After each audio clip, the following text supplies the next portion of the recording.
Oi pessoal, Raquel da Educação Canina, tô aqui para mais um vídeo de pergunta do dia, que na verdade vão ser 3 perguntas, né? Eu vou responder 3 perguntas de uma vez e eu vou começar a fazer alguns vídeos assim, 3 perguntas de uma vez, pra gente otimizar a passada de informação aqui para vocês e eu poder elaborar um pouquinho mais e de repente até trazer algumas analogias entre os próprios casos, que vêm de fontes diferentes, mas às vezes a gente tem que considerar coisas específicas aí, que de repente a informação para um pode servir para outro, enfim.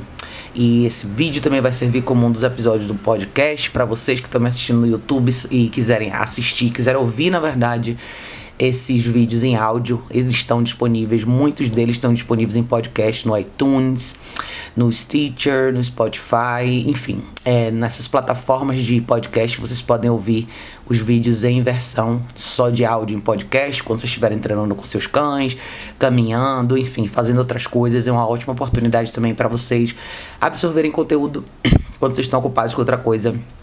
É uma oportunidade bacana também. Então, dá uma olhadinha lá nas opções de podcast que tem pra vocês também. Vamos lá. Hoje, a primeira pergunta que eu vou responder hoje veio pelo Facebook. A pergunta é o seguinte. Tenho uma cadela de 1 ano e 6 meses. Peguei ela bem pequena. Depois de um tempo, peguei um cachorro que estava mal cuidado para criar. Eles se deram muito bem e agora, uns 4 meses atrás, apareceu outra cadela no meu serviço. Trouxe ela para cuidar, pois estava com o olho machucado e muito faminta. Tinha andado cria, mas estava sozinha. Cuidei dela e não tive coragem de mandá-la de volta. Estou com 3 cachorros.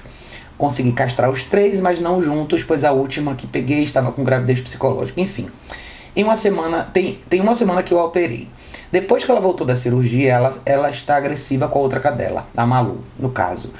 Não podem nem se ver que ela já avança. Elas estavam se dando super bem, os 3 estavam sempre brincando, agora depois da castração não posso deixá-las juntas. Não consigo entender o que está acontecendo, pois o veterinário disse que a castração a deixaria calma, pois ela é muito ciumenta, estou perdida, pois para mim não existe nenhuma possibilidade de me desfazer de nenhum deles. Desculpa. Aí ela escreveu, desculpa pela figurinha, apertei sem querer, que ela acabou apertando embaixo no finalzinho do texto. Mas enfim, vamos lá. Essa é uma pergunta interessante porque acaba entrando na esfera da ideia da castração e muitas vezes a ideia que as pessoas têm sobre o efeito que a castração traz para os cachorros. Tem os dois lados da moeda para se considerar. Mas antes da gente falar da castração em si, o que acontece aí? Você pegou 3 cachorros num período de tempo curto, todos os cachorros numa situação de negligência. Então, eu entendo que são atitudes impulsivas e às vezes a gente se depara com situações como essa e não vê outra solução a não ser pegar o cachorro, e ótimo. Se você pode ajudar esses 3 animais, excelente para você. Mas eu sempre faço uma pergunta importante que é: você fez um planejamento para trazer esses 3 cães para sua vida? Essa é a parte talvez mais importante, tá? Por mais que seja sensacional você poder salvar a vida de um animal, proporcionar para ele cuidados médicos, um lugar para viver, um ambiente familiar bacana, água, comida, todos os cuidados que um cachorro precisa, a gente não pode deixar de pensar no planejamento que envolve essa escolha. Você mencionou aqui que essa cadela que voltou da cirurgia, da castração, você falou que ela tá atacando a sua outra fêmea, mas você também mencionou que ela é uma cadela ciumenta. Então são 2 coisas importantes para se considerar, tá? Eu sempre falo sobre essa questão de ciúmes aqui, já respondi isso algumas vezes, e eu não acredito que cães têm ciúmes, tá? Eu acho que cães disputam recursos que estão disponíveis. Se por alguma razão você interpreta que o seu cachorro tem ciúmes de você, seja porque você engaja com outro cachorro, ou porque você tá fazendo alguma outra atividade, ou não tá dando atenção pro seu cachorro, na verdade, nesse momento, você é um recurso que o seu cachorro tá disputando e controlando. O sentimento de ciúmes não é natural para os cachorros, tá? E se você tá numa situação onde o seu cachorro disputa você ou controla você, seja a interação que você tem com outros animais, pessoas, ou o seu tempo, isso nunca é um bom sinal, tá? Isso normalmente significa que a hierarquia tá fora do lugar, que a relação não é uma relação baseada em respeito, tá?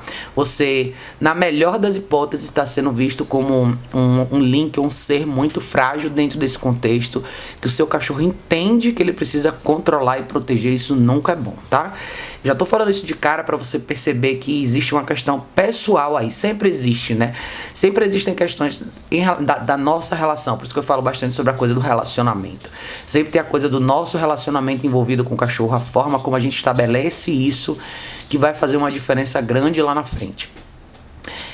Eu acho que as pessoas que normalmente resgatam cães, principalmente no estado de negligência maior, são pessoas de coração muito grande, são pessoas que se compadecem com essa situação e tendem muitas vezes a não conseguir atingir o equilíbrio depois que o pior passa. Ou seja, aquele primeiro momento de impacto é ruim, o cachorro está numa situação péssima, você vem, resgata, cuida, mas por alguma razão aquilo fica na nossa memória. E eu já atendi vários clientes assim, né? Às vezes já se passaram 5, 6, 7 anos e a memória da pessoa ainda está bem ali, clara naquele momento, naquela figura, naquela cena de negligência, no pior momento do cachorro. E a relação inteira acaba sendo construída ao redor disso.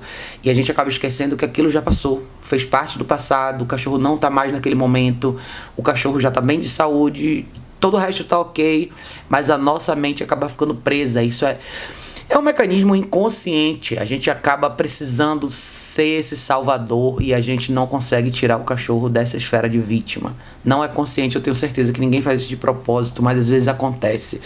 E o que acarreta, né? Você acaba tratando o cachorro de uma maneira diferente, você acaba olhando para ele sempre como se ele fosse uma vítima, então logo você tem mais dificuldade de disciplinar, de estabelecer regras, você sempre abre concessões porque na sua cabeça você está sempre interpretando tudo que o cachorro faz como uma compensação por coisas que ele não teve. Então, de repente, um comportamento possessivo é normal porque antes ele não tinha comida, de repente o ciúmes é normal porque antes ele não tinha ninguém. Então, tem que tomar bastante cuidado com isso, tá? Porque isso pode, e muitas vezes gradua para um problema bem maior lá na frente. E às vezes quando a coisa explode, a gente não sabe de onde veio e na verdade veio justamente daí, tá? Mas enfim. Agora eu vou tocar na questão da castração da sua pergunta, que eu acho importante, que é o seguinte. Primeiro, como é que você fez essa reintrodução da cachorra depois que ela foi castrada? Eu falo isso porque quando o cachorro volta de uma cirurgia, principalmente a fêmea, que a cirurgia é um pouco mais invasiva, é muito importante a gente poder prover um espaço reservado para essa cachorra descansar. Seja macho ou fêmea, tá? O macho é a mesma coisa. Que muitas pessoas erram quando elas trazem um cachorro, tem um grupo de cães, um vai fazer uma cirurgia de castração, volta da cirurgia e bota o cachorro junto com todo mundo. Primeiro, o cachorro vai voltar com um cheiro diferente, ele passou por anestesia, passou por intervenção cirúrgica, vão ter vários cheiros diferentes no corpo dele. Segundo, ele vai estar com dor muito provavelmente. A última coisa que esse cachorro quer é todo mundo em cima dele, cheirando ele. E os outros cachorros da casa naturalmente vão fazer isso. O cachorro acabou de voltar de uma situação diferente, todo o resto do grupo vai ficar curioso para saber quais são esses cheiros, o que aconteceu com esse cachorro, por que ele está agindo de forma diferente. Muitas vezes é justamente nessa hora que as brigas acontecem, tá? Às vezes pode ser a fêmea ou o macho, no seu caso a fêmea, não sei se isso aconteceu, eu tô supondo, tá? Mas muitas vezes você traz o cachorro para casa, numa aproximação mais invasiva de outro cachorro, ela vai retaliar e vai responder, e aí a briga vai acontecer. Talvez você tenha sido um desses sinais que tenha acontecido e agora o cachorro ficou com essa coisa, essa memória, e na verdade assim, não quero que você chegue perto de mim. Porque porque a relação foi mal feita, né? Na verdade, a volta da castração não foi permitido, ninguém advogou por ela, pelo espaço dela. A cachorra agora entende que ela precisa estar alerta o tempo inteiro, porque ninguém mais vai fazer isso por ela. É uma quebra de confiança, quando eu falo sobre a quebra de confiança na relação com cães. Por isso que talvez eu seja tão precavido em relação a essa questão de segurança. Eu prefiro zelar pelo espaço, esperar mais tempo, introduzir os cães devagar do que fazer as coisas muito rápido e correr o risco de perder essa grande vantagem que é você estabelecer essa relação de segurança com o cachorro, tá? Eu acho perigosíssimo quando isso acontece e eu não sei o cenário no qual aconteceu com você, mas eu suponho que tenha sido alguma coisa desse tipo, tá? Muitos cães que estão com dor querem preservar o espaço deles. Muitas vezes isso pode acontecer não só pós-castração, mas às vezes quando o cachorro tem um problema de coluna, um problema articular ou teve uma lesão recente. Essa aproximação de outro cachorro às vezes pode não ser muito bem-vinda porque o cachorro não está pronto para ter esse engajamento físico, tá? Eu tô falando tudo isso até porque você mencionou aqui que eles ficavam juntos, que estavam sempre brincando. Essa leitura de brincadeira é uma leitura muito abstrata, tá? Existe uma diferença muito pequena entre brincadeira e desafio. E muito do que a gente vê como brincadeira, às vezes não é brincadeira. Eu escrevi há pouco tempo atrás um texto sobre isso no site, falando sobre isso. Quando a brincadeira não é só brincadeira. É um ponto relevante pra gente considerar, porque a gente às vezes acha que toda a interação física, os cachorros correndo um atrás do outro, nem sempre isso é brincadeira, tá? Eu falo isso porque eu convivo com um grupo de cães há muito tempo, dentro da minha casa, os meus cachorros. Meu grupo já foi maior, hoje eu tenho 3, e eu vejo com muita clareza o que é brincadeira e o que não é. E se você não tem esse olhar, se você não consegue observar os detalhes, muitas vezes você vai confundir. O que vai parecer muito bacana não é. Então, eu não sei, eu não estava aí para ver, mas pode ser que você tenha talvez superestimado essa interação deles no sentido de ser uma interação prazerosa ou não. Muitas vezes não é. Lembre que esse grupo é recente. Pelo que você me falou aqui, você tá com esse grupo todo aí há 4 meses só. Então, 4 meses desde que a última chegou, né? Então é relativamente recente. Eu, Raquel, particularmente, eu não incentivo tanto essa questão de brincadeira. Primeiro, pelo espaço que eu vivo, que é pequeno, eu moro em apartamento. Segundo, porque eu quero que os meus cachorros primeiro se respeitem, depois engajem dentro da habilidade de cada um.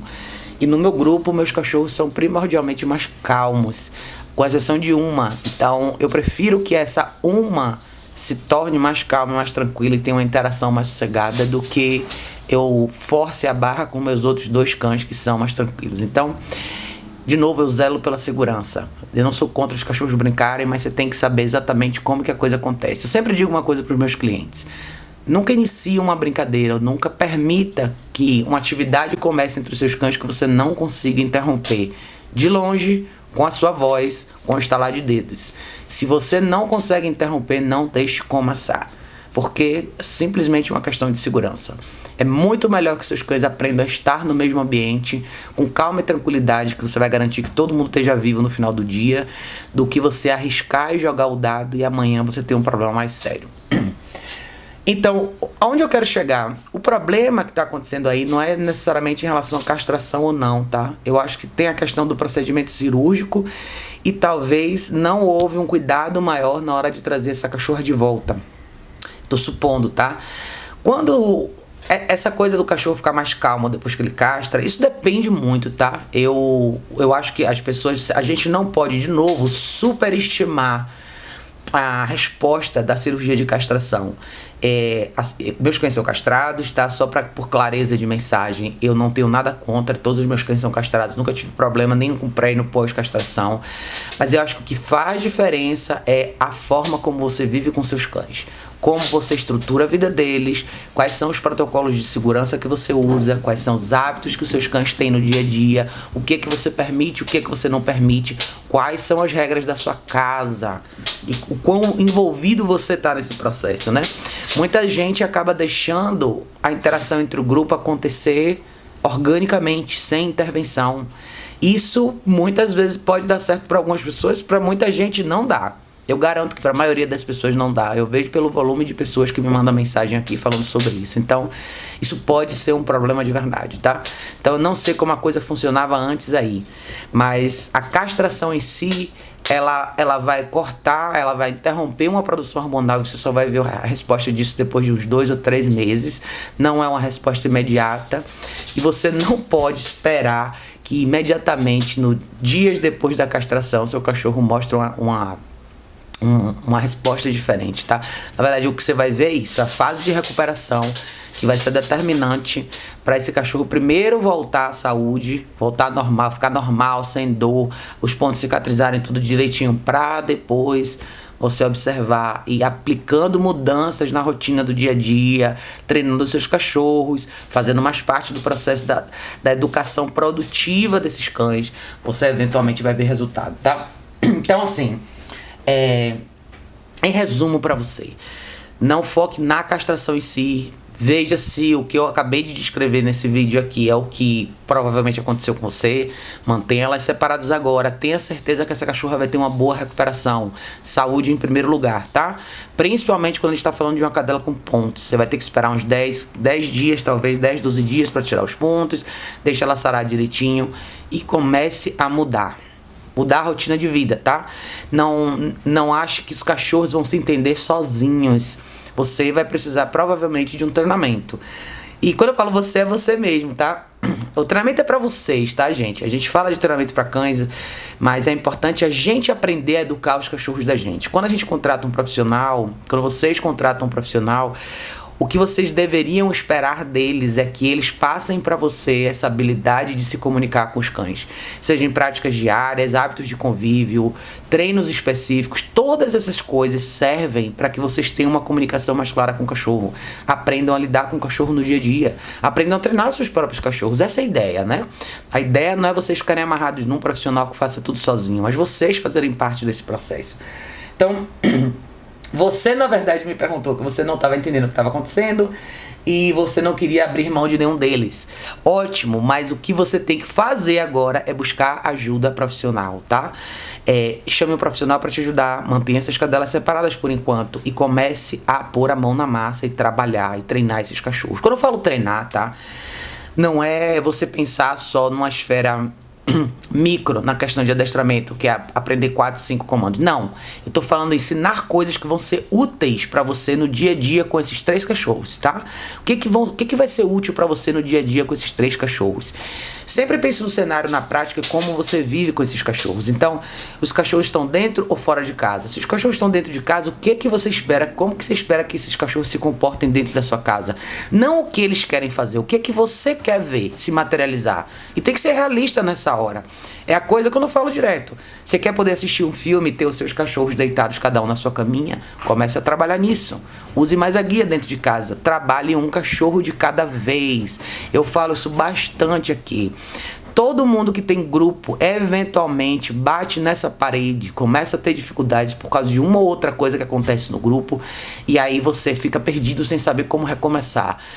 Todo cachorro precisa de uma certa atenção individual na fase de educação, de orientação. Então é importante você poder treinar um cachorro de cada vez. Por isso que eu advogo pelo uso da caixa de transporte. Eu advogo por uma rotina bem definida, com horário para o cachorro dormir, horário para o cachorro caminhar, horário para o cachorro treinar, horário para o cachorro simplesmente existir do seu lado dentro de casa. Se você divide isso com equilíbrio, você vai ter um bom resultado. Vai ficar mais previsível para você as coisas que vão acontecer no dia a dia. Então, eu não tenho uma resposta, não existe uma solução simples de uma frase para você. Eu acho que a melhor coisa que você pode fazer agora é procurar ajuda profissional, tá? Se você puder presencial, se não à distância, mas alguém que possa conhecer melhor o seu caso, principalmente você, entender um pouco melhor a dinâmica da sua casa, se é só você, se são mais pessoas, qual a sua rotina, quanto tempo você fica fora, o quanto de disposição e habilidade você tem para educar esses cachorros e qual o perfil de cada um deles, porque isso vai fazer a diferença para começar a criar uma estratégia para você. Mas eu acho que o mais importante é você lembrar disso. O seu relacionamento com seus cachorros é a base de tudo. E quando eu falo do seu relacionamento, é como você se comporta com eles de forma geral. Se a sua relação é baseada em afeto, se você vê os seus cachorros de uma maneira onde você não consegue enxergar a validade, né? Avalia, na verdade, da disciplina e das regras para esses cachorros, se você tem algum problema com isso ou não. Tudo isso é relevante, tá? Para fazer um bom planejamento. Porque muitas vezes, quando eu sugiro para as pessoas introduzir o uso da caixa de transporte, tem gente que fica com pena, tem gente que tem dó de usar certo tipo de equipamento, tem gente que tem dó até de caminhar com o cachorro. Então, saber quem você é e o seu perfil nessa equação vai fazer toda a diferença pra gente saber se você vai conseguir ou não trabalhar e evoluir com esses cachorros, para que eles consigam melhorar entre eles, porque eles dependem de você. Não no lado afetivo, no lado de orientação, tá? Então sempre lembrem disso. Vamos fazer parte da vida dos nossos cachorros de uma maneira mais produtiva, tá? Não necessariamente só no afeto. Se a gente focasse menos no afeto, a gente teria menos problema. Então, não fique pensando tanto em acomodar só o sentimento dos cachorros. Pense mais em orientar, dizer pra eles o que é certo e errado. Isso sim vai trazer um conforto grande pra todos eles, tá? Mas é isso, querida. Obrigada por mandar sua pergunta. Eu achei que ia acabar sendo mais curta a sua resposta, mas foi um caso interessante e eu resolvi elaborar um pouquinho mais.